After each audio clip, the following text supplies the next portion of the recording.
My name is Audrey Batchelor, and I am a student with Barry University's MSOT program.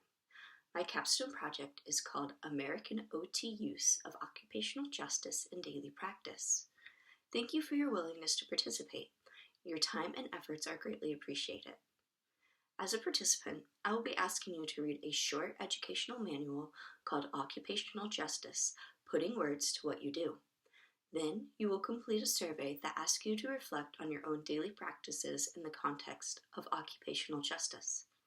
The manual provides current therapists with the opportunity to connect their own experiences and practices to the language used internationally to discuss occupational justice.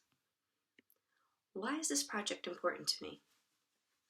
Ample evidence of occupational justice practices have been documented in many countries around the world, with predominant contributions coming from Australia, multiple European and South American countries, as well as African and Middle Eastern countries.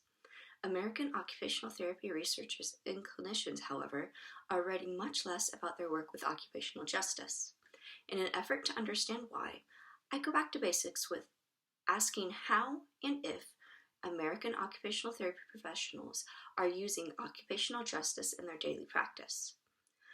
Occupational justice, as you will see in the manual, is the idea that all people have certain rights in regard to their occupations and health because health is a basic human right and occupation is a determinant of health. Occupational justice sets the goal of treating all people as autonomous, intelligent individuals.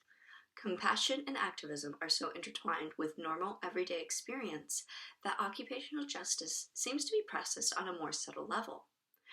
The urge to help others, to challenge the status quo, and to live that famous pledge of justice for all may mean that clinicians in the United States are discovering, addressing, and resolving injustices in daily practice.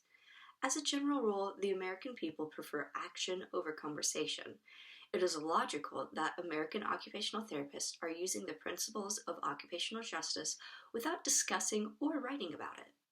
In many countries around the world, protecting vulnerable populations is a relatively new concept. In the United States, this concept has already been integrated into culture, business, medicine, and even product design. Please consider the following. 80 million people in the European Union have disabilities, but there exists no legislation to guarantee the access to equipment, products, or services. Brazil did not pass a protectionary law for vulnerable populations until 2015.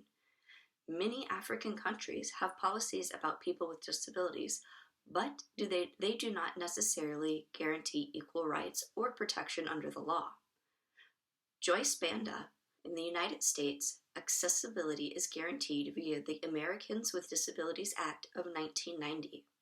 This is at least 25 years, a whole generation ahead of other countries. It is the special duty of occupational therapy professionals to address occupational injustices through discussion and action. In the eyes of international occupational therapy professionals, American therapists do not appear to be contributing to occupational justice. Is this because American OTs are not using the principles of occupational justice, or is it because they're using it differently?